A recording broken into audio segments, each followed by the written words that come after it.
जय गुरु जी। शुक्राना गुरु जी, बहुत बहुत शुक्राना फिर से ये मौका देने के लिए कि मैं आपका गुणगान कर सकूं। Thank you very much. और संगत जी, आपका भी बहुत शुक्राना जो आप लोग बैठ के सत्संग सुनते हैं। और गुरु जी कहते भी हैं कि सत्संग सुनान वाला ते सत्संग सुनन वाला दोनों नू मैं ब्लेस करना। सो वंस अगेन शुक्राना गुरु जी का, बहुत बहुत शुक्राना कि वो ये मौका देते हैं कि हम सत्संग कर सकें। Thank you Guru ji, thank you संगत जी। और मैं गुरु जी के पास, जैसा कि मैं पहले भी पिछले सत्संग में भी बताया था कि इस जन्म में 2004 में गुरु जी के पास जाने का सौभाग्य मिला।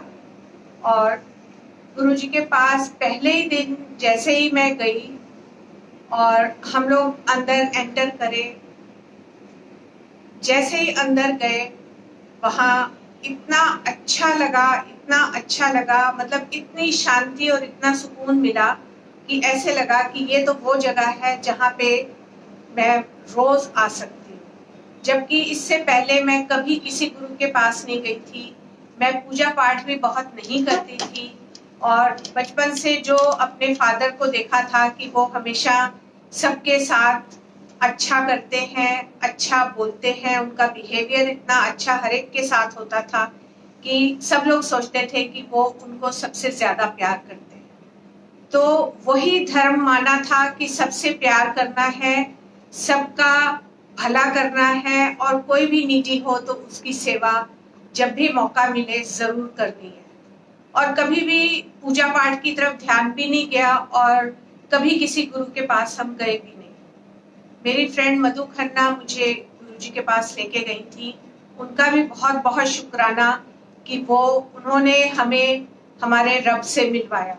जबकि उस टाइम हमें ये नहीं पता था कि गुरु जी भगवान हैं। अब हमें पता लगता है कि देखो, हम तब जब गुरु जी के पास जाते थे हम भगवान के पास जाते थे। वो भगवान के पास हम अब भी हैं। अब भगवान भी हमारे पास आते हैं, हम भी भगवान के पास उनके मंदिर में जाते हैं, घर में सत्संग करते हैं, घर में गुरु जी आते हैं, आसन पे बैठते हैं और डेफिनेटली वो आते हैं। चाहे हम एक बार सत्संग करें, हम 2 बार करें, हम 3 बार करें। 3 बार इस बार इसलिए मुंह से निकला कि पिछली बार गुंजन ने, बेटे ने मेरे जब सत्संग किया था तो सत्संग करने के दौरान उसके मुंह से निकला था कि गुरुजी की बहुत कृपा है कि वो सत्संग करा रहे हैं रोज घर में, और पहले 1 बार फिर 2 बार, और अगर उन्होंने चाहा कभी तो 3 बार भी अगर उन्होंने कहा तो हम जरूर करेंगे। तो जब वो सत्संग इसने कर लिया तो उसके बाद मैंने इसको बोला कि तूने एकदम से 3 बार वाली बात कैसे कह दी, कि तीसरी बार भी क्या हम कर सकते हैं, कि मतलब मुझे कुछ इम्पॉसिबल सा लगा था। और वो भी गुरुजी ने मुंह से इसके निकली हुई बात परसों पूरी करा दी।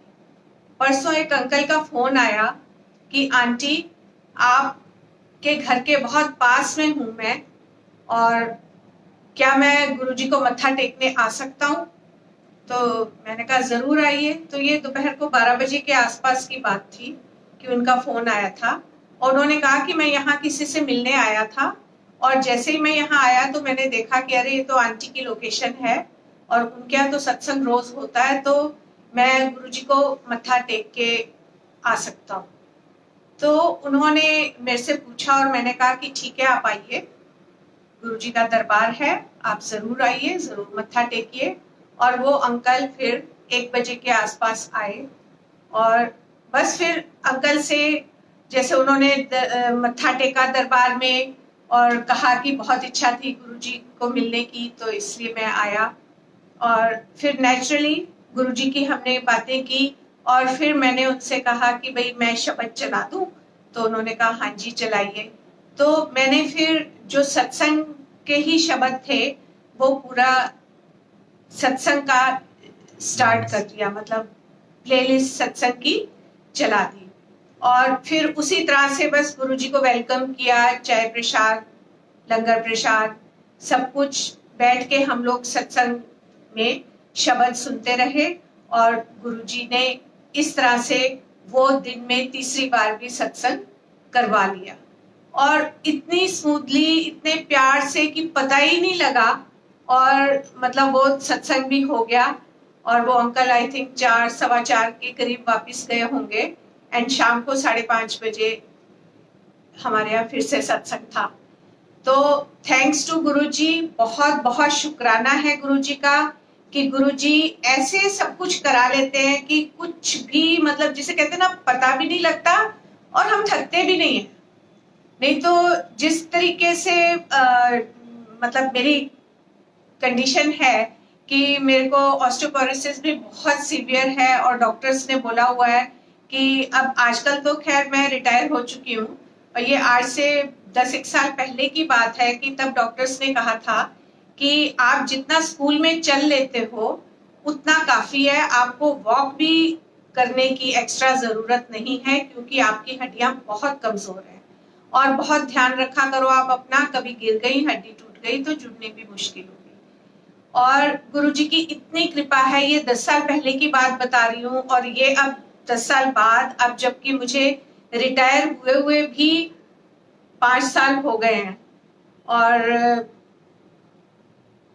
5 साल मतलब वैसे हो गए हैं और 2 साल एक्सटेंशन मिली थी तो 3 साल मुझे रिटायर हुए हुए हो गए हैं। सो मैं बिल्कुल गुरुजी की कृपा से ठीक हूँ और एक बार जो डॉक्टर्स ने कहा था गिर जाओगे तो ऐसे होगा, तो एक बार दिवाली पे, पिछले साल की बात है, दिवाली पे गुरुजी का लंगर करके जब हम लोग बाहर आ रहे थे तो वो सीढ़ियां उतरते टाइम मेरे हाथ में मेरे ग्रैंडसन का हाथ था और मैं उसे कह रही थी बेटा ध्यान से सीढ़ियां उतरना, गिर नहीं जाना। तो उसने कहा ठीक है। उसे मैं समझा रही थी और मुझे नहीं पता क्या हुआ, मेरा ही पैर फिसला और मैं बड़ी जोर से वहां गिर गई और फिर सेवादार अंकल आए, उन्होंने मुझे उठाया, आंटी आप ठीक हो? ठीक हो? मैंने कहा हाँ जी मैं ठीक हूँ और सचमुच मैं ठीक थी, मुझे बिल्कुल कुछ नहीं हुआ था, थोड़ा बहुत दर्द जरूर हुआ लेकिन मेरे को कोई भी नुकसान नहीं हुआ और बस वो दर्द भी हल्का हल्का 2-3 दिन रहा और उसके बाद वो ठीक हो गया। तो इस तरह से गुरुजी कितनी कृपा करते हैं, वो हड्डियां जिनको जरा सा गिरते ही जो टूट सकती थी वो उसमें इतनी जोर से गिरने के बाद भी कुछ नहीं हुआ और वो हमें पता है कि वहां जो मैं गिरी वो भी गुरुजी ने कोई बहुत भारी कष्ट जो है वो काटा होगा। तो अब तो किसी भी चीज से, किसी बीमारी से, गिरने से, कुछ भी होने से, कोई दुख कष्ट आने से कोई घबराहट नहीं होती, कोई डर नहीं लगता, बस हमेशा हर पल ये एहसास होता है कि गुरुजी हमेशा हमारे साथ हैं और हमेशा ही वो हमारे साथ रहेंगे। तो और जहां तक वो हाथ पकड़ने वाली बात है, अब आज ये सत्संग भी शायद गुरुजी ने सुनवाना ही था, तो हम लोग कहते हैं कि बजाय इसके कि हम गुरुजी का हाथ पकड़े, गुरुजी अगर हमारा हाथ पकड़ लें तो वो हमारा हाथ कभी नहीं छोड़ेंगे। हम तो इतने नादान हैं, इतने नालायक हैं कि हम एक बार को उनका हाथ छोड़ सकते हैं, पर वो अगर एक बार पकड़ लेते हैं तो वो कभी हाथ नहीं छोड़ते। और थैंक्स टू गुरुजी, गुरुजी ने मुझे ये ड्रीम में दिखाया भी एक बार, काफी अपना विशाल रूप दिखाया कि, और मुझे दिखाया जैसे मैं नीचे पता नहीं कहाँ हूँ और ऐसे गुरुजी का हाथ नीचे आया और यूं करके गुरुजी ने मेरे को ऊपर उठाया। तो नेचुरली मैं किचड़ में ही होंगी, जो गुरुजी कहते थे मैं तो किचड़ चो कड्डन वास्ते आया, तो उसी किचड़ में से ही निकाला होगा गुरुजी ने मुझे।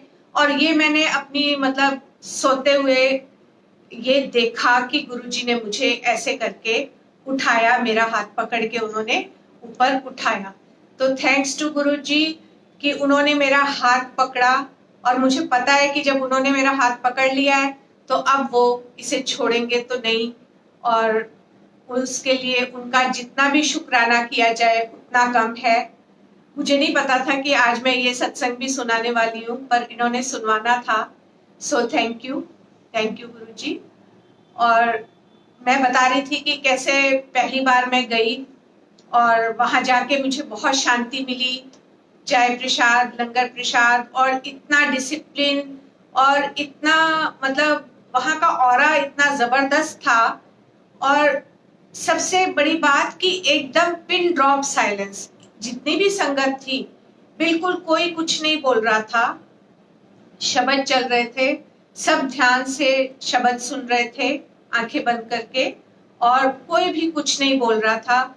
गुरुजी भी आके जब अपने आसन पे बैठे तो वो भी बस चुपचाप बैठे रहे, और कभी भी अगर गुरुजी की तरफ नजर जाती थी तो ऐसे लगता था कि वो हमें ही देख रहे हैं, तो नजर अपने आप झुक जाती थी और गुरुजी का मतलब उनकी तरफ देखा नहीं जाता था। और ये फैक्ट है कि कोई भी उनकी तरफ देखता था तो उसको ही ये लगता था कि गुरुजी उसकी तरफ देख रहे हैं। तो गुरुजी तो भगवान है, रब है, तो वो एट ए टाइम सबको, जितनी भी संगत वहां बैठी होती थी वो सबकी तरफ देख सकते थे। तो जब गुरुजी हमें देखते थे तो पहली बार में ही देखते ही हमारा पास्ट, प्रेजेंट, फ्यूचर उनको पता लग जाता था, और हमारी फाइल उनके सामने खुल जाती थी।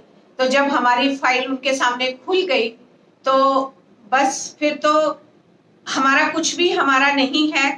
और हमारा से मेरे को अब यही ध्यान आया कि मैं, मेरा, हमारा ये कुछ भी नहीं है, क्योंकि मैं तो कुछ है ही नहीं, मैं तो एग्जिस्ट भी नहीं करता।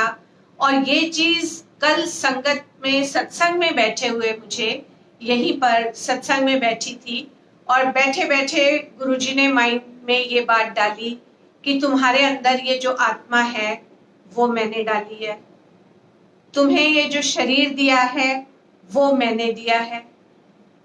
तो ना तो ये आत्मा तुम्हारी है, ना तो ये शरीर तुम्हारा है। और रही बात मैं की, तो मैं क्या है, तुमने जब जन्म लिया तुम्हें एक नाम दिया गया, हम सबको एक नाम दिया गया जो हमारे नाम है, जिससे हमें दुनिया पुकारती है। तो वो जो नाम है, वो नाम तुम्हें दिया गया, उस नाम को तुम स्वयं का मैं समझ रहे हो, जबकि वो मैं नहीं है, वो एक नाम है। अब ना वो शरीर तुम्हारा है, ना वो आत्मा तुम्हारी है, नाम भी दुनिया ने तुम्हें दिया हुआ है, तुम नाम लेके पैदा नहीं हुए थे, तो फिर मैं कहां से आ गई? और ये मैं कहां से आती है? ये जो शरीर के ही अंदर मन है ना, हमारा ब्रेन के अंदर ही मन है, दिल है, ये सारे जो हमारे बॉडी पार्ट्स हैं, ये सब भगवान के दिए हुए हैं। जिन आंखों से हम देखते हैं, कानों से सुनते हैं, मुंह से बोलते हैं, ये सब तब तक ही है जब तक शरीर में प्राण है। तो ये प्राण किसने दिए? ये जोत किसने दी है? ये जोत भी उन्होंने ही दी है। तो क्या है हमारा? हमारा कुछ नहीं है। ए शरीर मेरा इस जग में आई के, क्या तुद करम कमाया, जिन हर तेरा रचन रचया, सो हर मन न वसाया। कि अगर जिस हरि ने, जिस भगवान ने तुम्हें रचा है, तुम में जोत धरी है, उनका ही तुमने स्मरण नहीं किया तो तुमने क्या किया? तो तुमने क्या कर्म कमाया? तो तुम इस दुनिया में, ईश्वर ने तुम्हें किस लिए भेजा है? अच्छे कर्म करके, अपलिफ्ट होके, अपनी आत्मा को और अपलिफ्ट करके, और फिर भगवान के पास जाना। यही हमारे देह धारण करने का पर्पस होता है। और हम यहाँ जन्म लेने के बाद सब भूल जाते हैं कि हमने किस लिए जन्म लिया है। हम सांसारिक, भौतिक, इन सब चीजों में उलझ के रह जाते हैं, और असली जो मकसद है हमारा वो हम भूल जाते हैं। जो नाम हमें दिया गया उसको हम मैं समझ के इफ्स एंड बट्स में, ईगो में, इन सब में भटकते रहते हैं। और असली चीज हम, जो गुरुजी कहते थे तुसी नहीं मांगते, वो चीज हम नहीं मांगते, रब से हम नहीं जुड़ते। और इस नाम को, उस नाम से जुड़ना होता है जो कि हम नहीं करते। ये जो हमें नाम दिया गया है वही हम अपनी मैं समझ के उसके साथ चलते हैं कि मैं ये मैं वो, जबकि वो नाम भी तो जगत का दिया हुआ है, उसको ही हमने मैं बना लिया है। तो मैं तो कुछ है ही नहीं, मैं तो एग्जिस्ट ही नहीं करता। तो हमें इस मैं से बहुत ऊपर उठना है, इस हौ मैं से ऊपर उठ के और अपने आप को बिल्कुल खत्म करके, खत्म का मतलब वही है कि हमें अपनी मैं को खत्म करना है और फिर तभी हम अपने रब को, अपने गुरुजी को पा सकेंगे। तो गुरुजी का बहुत बहुत धन्यवाद है कि आज भी एक आंटी ने सत्संग में बुलाया था, उन्होंने कुछ नई संगत बुलाई थी और बाकी हमें भी बुलाया था।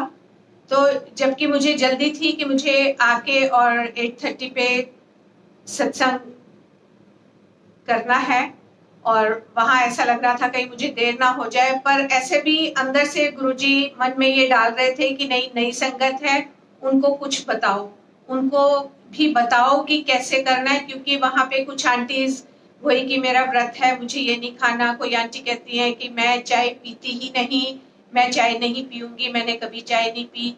तो इस तरह से जो नई संगत थी उनको कुछ नहीं पता था।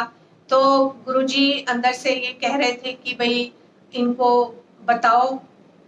तो गुरुजी ने इतना मतलब टाइम का वो रखा कि उनके साथ भी थोड़ी देर सत्संग किया और टाइम से मैं घर वापस आके, हो सकता है 5-7 मिनट लेट हो गई हूँ, उसके लिए मैं क्षमा की प्रार्थी हूँ।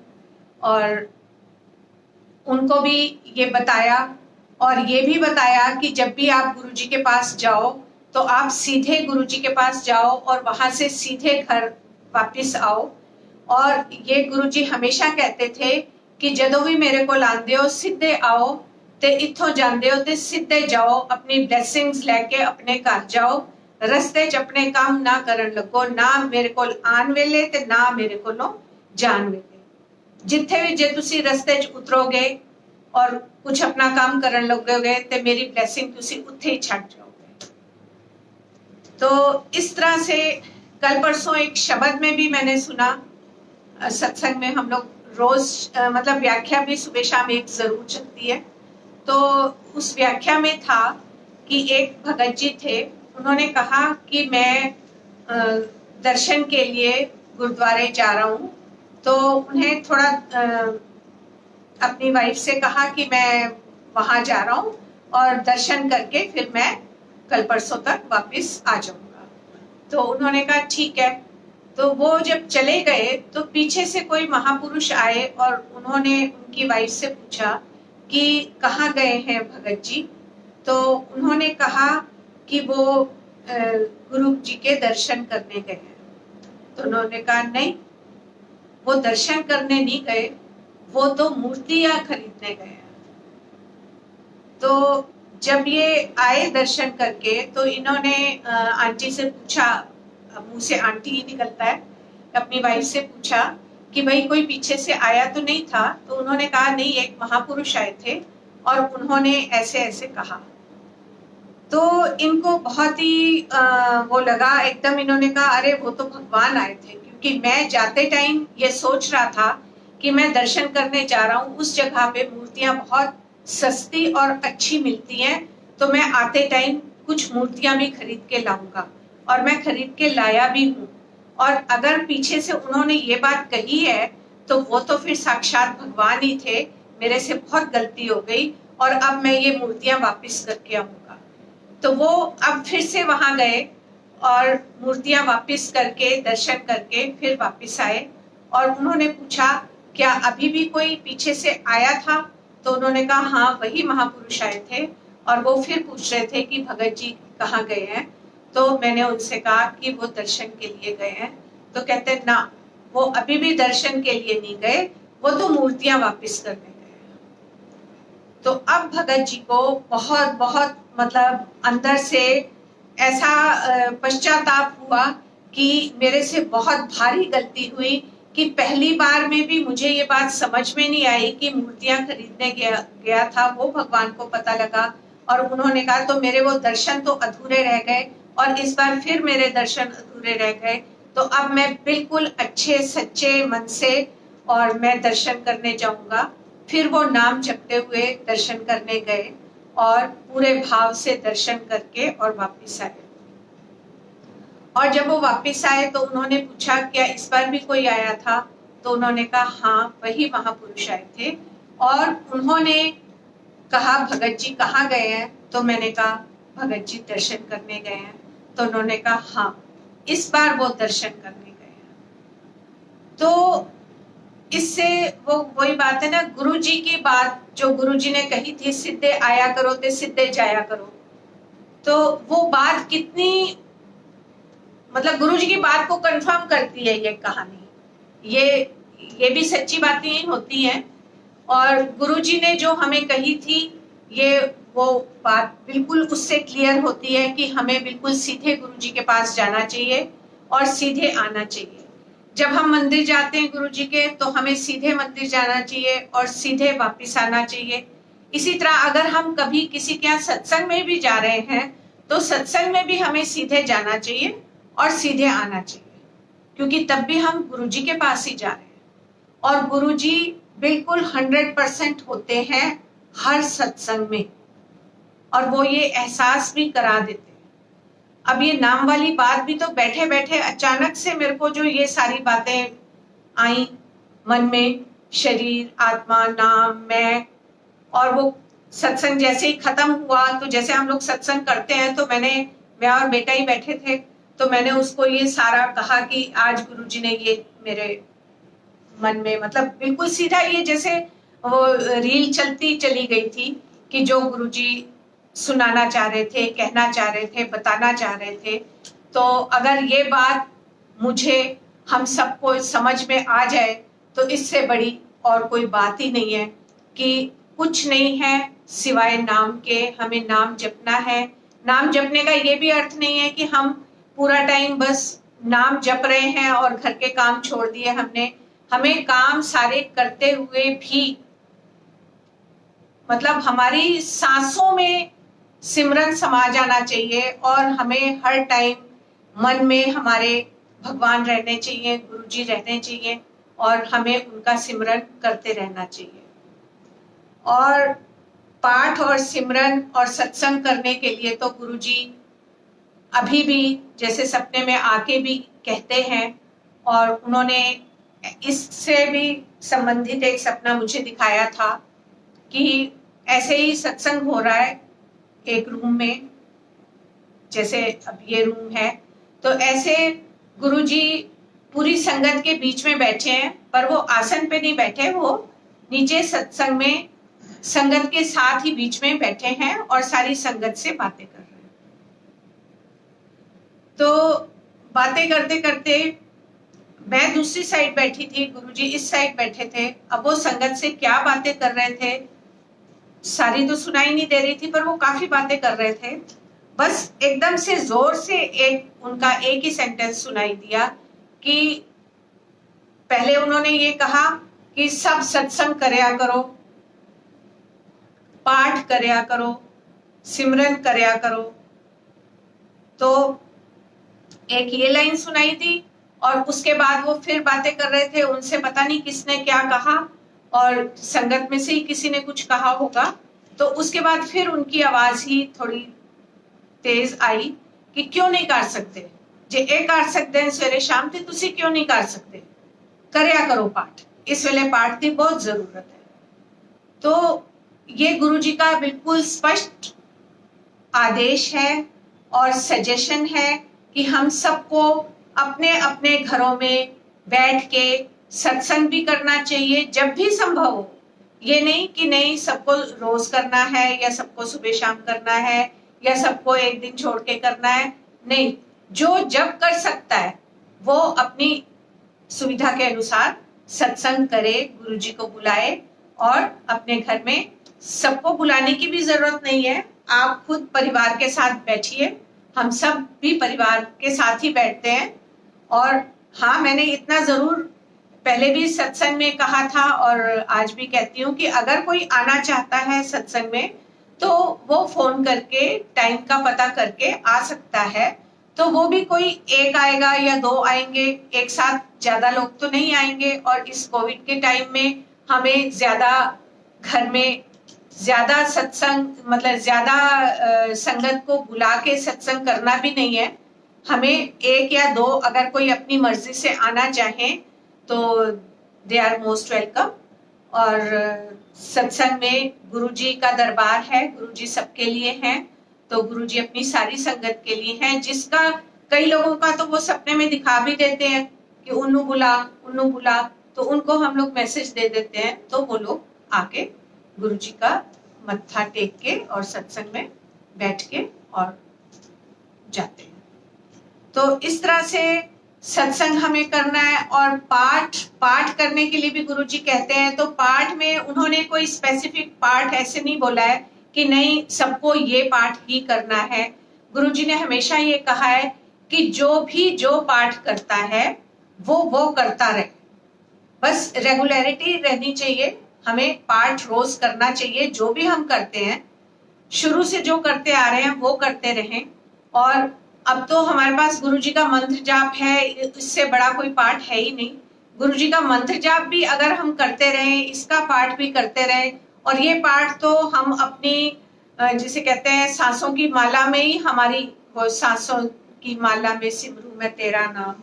तो अगर हम ये मंत्र जाप हमारे जहन में हमेशा रहे और हम ये मंत्र जाप ही करते रहें, उठते बैठते चलते फिरते अपने काम करते, तो हम तो सब पूरा टाइम ही पाठ कर रहे हैं।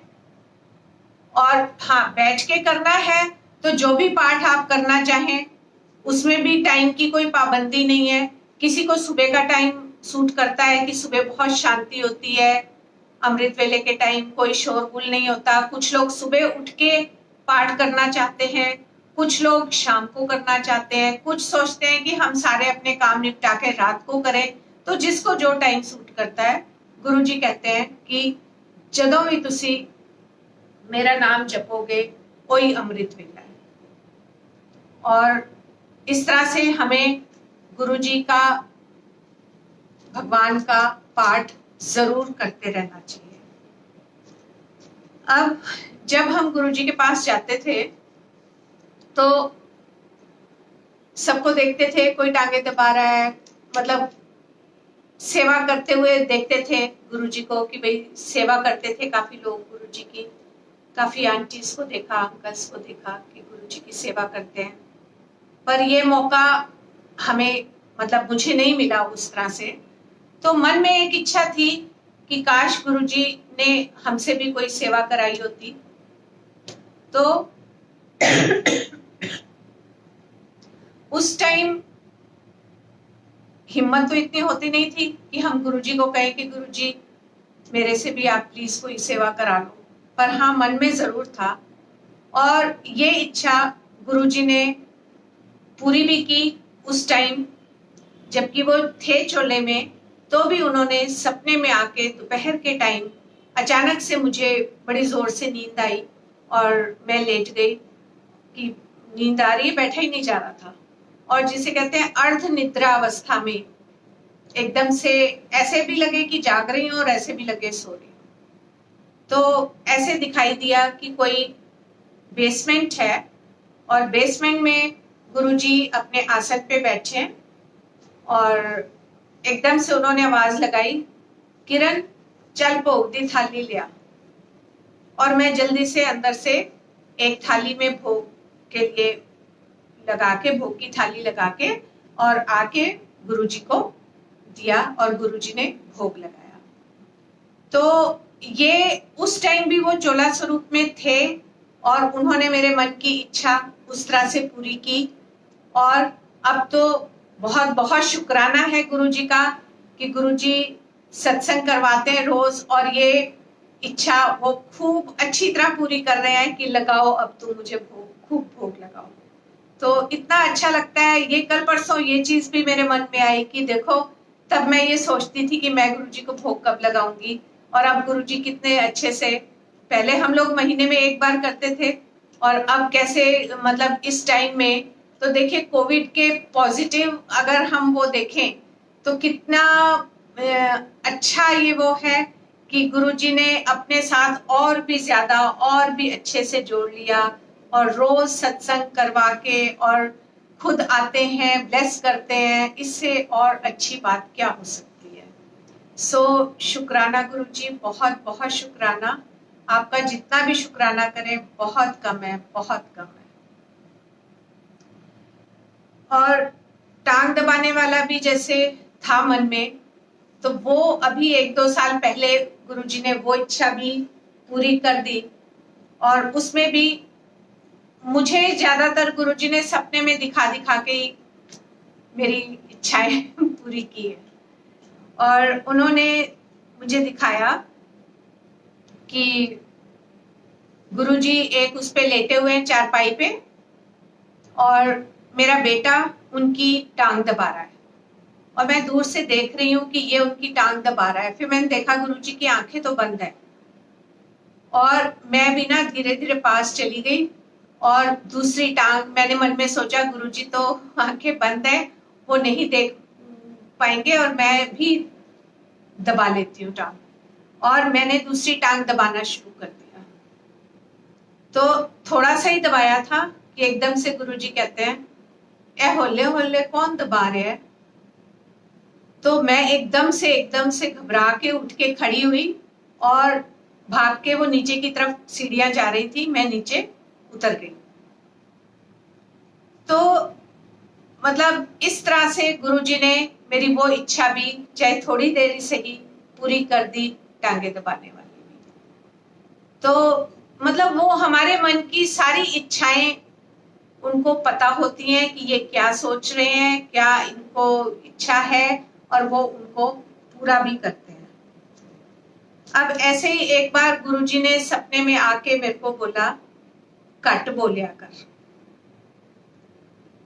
तो अब ये 3 वर्ड्स थे, कट बोलिया कर। और मैं सुन के बहुत ही मतलब नेक्स्ट डे भी सोचती रही कि क्या मैं ज्यादा बोलती हूँ, क्या मैं बहुत बोलती हूँ जो गुरुजी ने ऐसे कहा। मुझे समझ नहीं आई। तो मैं बच्चों से पूछ रही क्या मैं ज्यादा बोलती हूँ। उस टाइम मुझे सचमुच कुछ नहीं समझ आया कि गुरुजी ने ऐसा क्यों कहा था।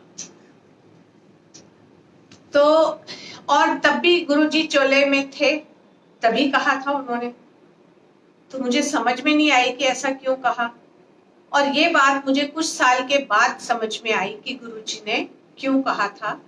क्योंकि मेरे अचानक से मतलब ऐसे दर्द होना शुरू हुआ। कभी मुझे लगे दांतों में दर्द हो रहा है, कभी मुझे लगे गले में दर्द हो रहा है, कभी लगे कान में दर्द हो रहा है।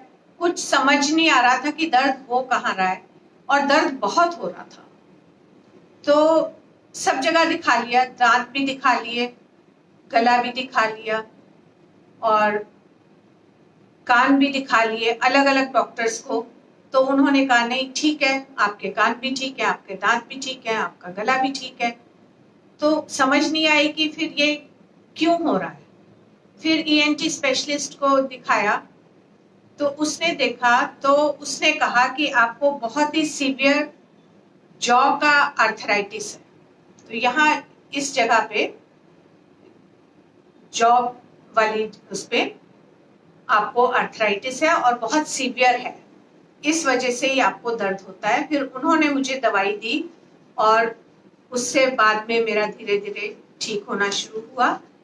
और उन्होंने एक बात कही कि आपका ये इतना सीवियर है कि आप बहुत कम बोला करो, कोशिश करो कि आप ना ही बोलो, मुंह ज्यादा से ज्यादा बंद रखा करो। और मैंने उनसे कहा मेरा तो प्रोफेशन ही ऐसा है जिसमें बोलते हैं, भाई टीचिंग प्रोफेशन में बिना बोले कैसे काम चलेगा। तो वो कहते हैं कि या आप अपना प्रोफेशन देख लो या आप अपने आप को देख लो। किसी दिन ऐसा ना हो कि आप मुंह खोले और मुंह खुला का खुला रह जाए। इसलिए हम आपको बोल रहे हैं कि आप कम से कम बोला करो। तो देखिए कितने साल पहले गुरुजी ने मुझे ये बात कह दी थी कि कट बोलिया कर। उस दिन मुझे समझ में आई कि गुरुजी ने उस दिन क्यों कहा था। वैसे तो गुरुजी जब कुछ ऐसा कहते हैं तो वो साथ ही ब्लेस भी कर देते हैं, और गुरुजी ने ब्लेस कर भी दिया था। तभी वो चीज मेरी उसके बाद कंट्रोल में आई, ठीक हुई, ठीक डॉक्टर के पास पहुंची और मैं ठीक हो गई। और अब देखिए सत्संग करते टाइम गुरुजी, थैंक यू गुरुजी, शुक्राना गुरुजी, कितनी कितनी देर बैठ के हम उनका गुणगान करते हैं और वो दर्द नहीं होता है, तो वो भी शुक्राना उनका है। और वो देखिए हड्डियों की कमजोरी का भी, कि हम कुछ भी गुरुजी कराते हैं, हम करते हैं और हम थकते नहीं है, हमें एहसास भी नहीं होता कि हमने कुछ किया है। तो बहुत बहुत शुक्राना है गुरुजी का कि गुरुजी हमारे साथ हमेशा हर पल रहते हैं।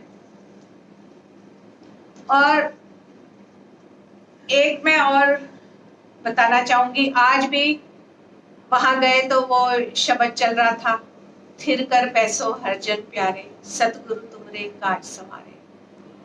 और ये वैसे ही रघुवीर अंकल से हमें पता लगा था कि गुरुजी ने एक बार ये वाला शब्द प्रिंट करा के और अपनी सारी संगत को बांटा था।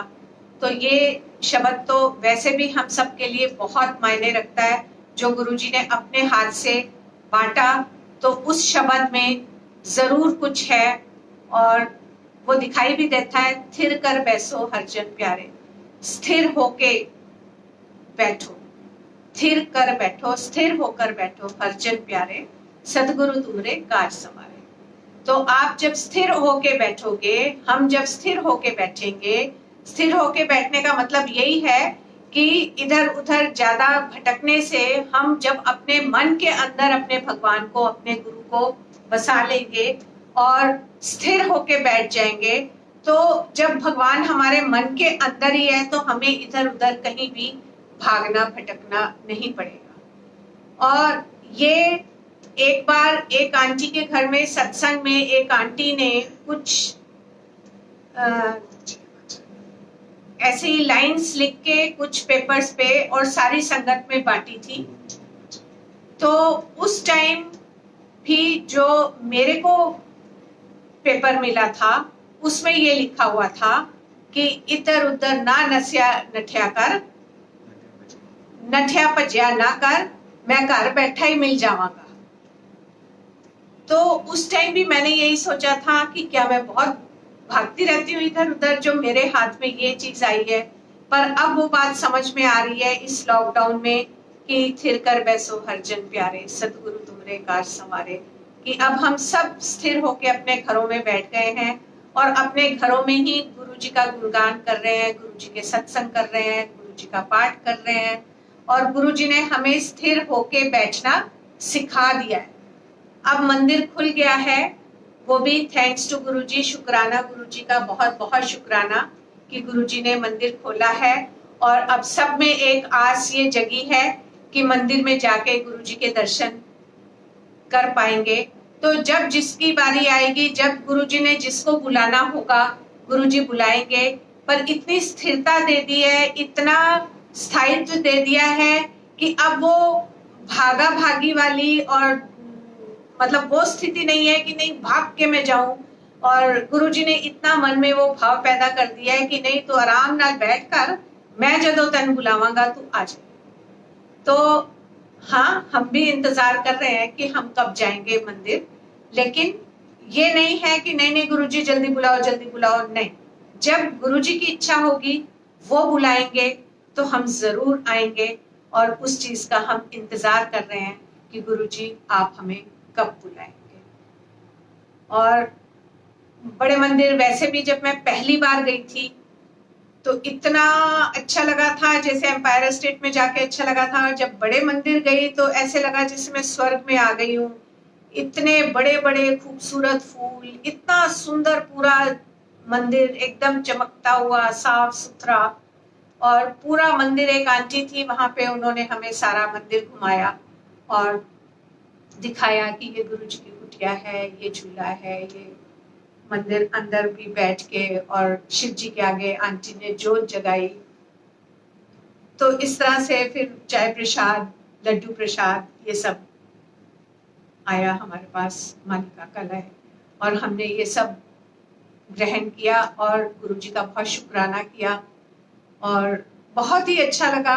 अगली बार गए तो सिंगला अंकल मिले, सिंगला अंकल से बात हुई, उन्होंने सत्संग सुनाए अपने, तो बहुत अच्छा लगा था बड़े मंदिर जाके। और हमेशा ही लगता है, अभी भी हम कितना जाते थे मंदिर, कितना जाते थे, और अचानक से एकदम से जब मंदिर बंद हो गया तो एकदम लगने लगा कि अब हमारा क्या होगा।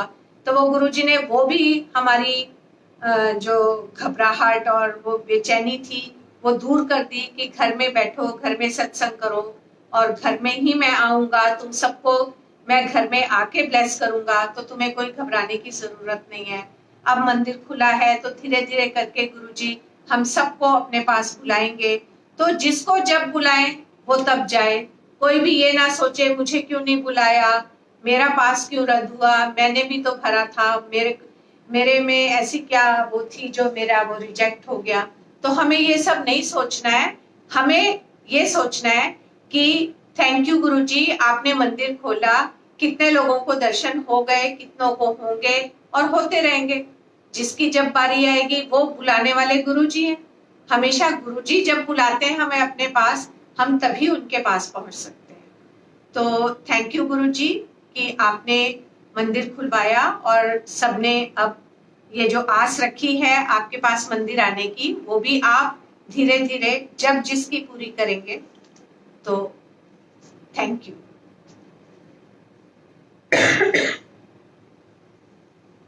और उसके बाद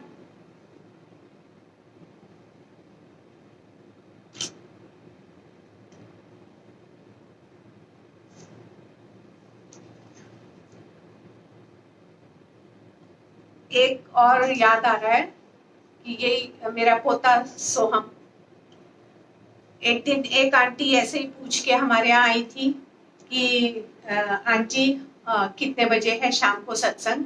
तो मैंने उनको बताया, तो वो आंटी आई। एंड उसके बाद जैसे लंगर हुआ, लंगर के बाद थालियां किचन में जाती हैं, हालांकि कोई ज्यादा नहीं थी, हम ही घर के लोग थे और एक वो आंटी थी। तो वो आंटी एकदम से किचन में चली गई और वो थाली साफ करने लग गई। तो सोहम ने देखा तो इसने कहा, अरे आंटी आप क्यों साफ कर रहे हो, रहने दो। तो उन्होंने कहा, नहीं नहीं, कभी तो मुझे भी सेवा करने दो, तुम लोग तो रोज करते हो। तो एकदम से इसने मुझे बताया कि जब उन्होंने ये कहा तो कहता है कि मुझे ना एकदम से दीदा ये ध्यान आया कि जैसे हम सुनते हैं ना व्याख्या, वो भी सुनता है। तो कहता है उसमें एक दिन वो हरबंस सिंह जी का जो शब्द था ना, तो वो बोल रहे थे कि जब आप बर्तन मांजते हो, सेवा करते हो बर्तन की, तो वो आप बर्तन नहीं मांज रहे होते, वो आप अपना मन मांज रहे होते हो, आपका मन साफ होता है बर्तन मांजने से। तो जब इसने वो बात कही तो कितनी बड़ी बात कही, और वाकई में अभी कल फिर से वो शब्द बजा और उसमें वो सेम वो लाइन जो इसने उस दिन कहता है। फिर मैंने आंटी से कहा, ठीक है आंटी आप कर लो, क्योंकि इससे तो आंटी का मन साफ हो रहा था ना दीदा। तो मुझे इतना अच्छा लगा कि ये छोटा सा बच्चा, देखो कितनी अच्छी बात है कि इसने भी ध्यान से सुना और फिर उसके बाद इसने उस पर अमल भी किया। और अब मैं देखती हूँ ये कोशिश करता है कि मुझे भी बर्तन मांजने दे, जबकि मैं मना करती हूँ तो कहता है क्यों, मुझे भी तो अपना मन साफ करना है, तो आप मुझे क्यों मना करते हो। तो इस तरह से सत्संग का मौका गुरुजी देते हैं, उसमें शब्द चलाते हैं, जो हम क्या चलाते हैं, शब्द भी गुरुजी ही चलवाते हैं, और जो शब्द वो सुनवाते हैं उसमें हमारे आंसर होते हैं। और इसी तरह गुरुजी हमें अपनी सेवा में लगाए रखें, गुरुजी हम सबके पास आते रहें और हम सब उनसे ब्लेसिंग्स लेते रहें। सारी संगत को गुरुजी ब्लेस करते हैं आके। तो गुरुजी का बहुत बहुत शुक्राना, जितना शुक्राना करें उतना कम है। Thank you Guruji, thank you very much. जय गुरु जी।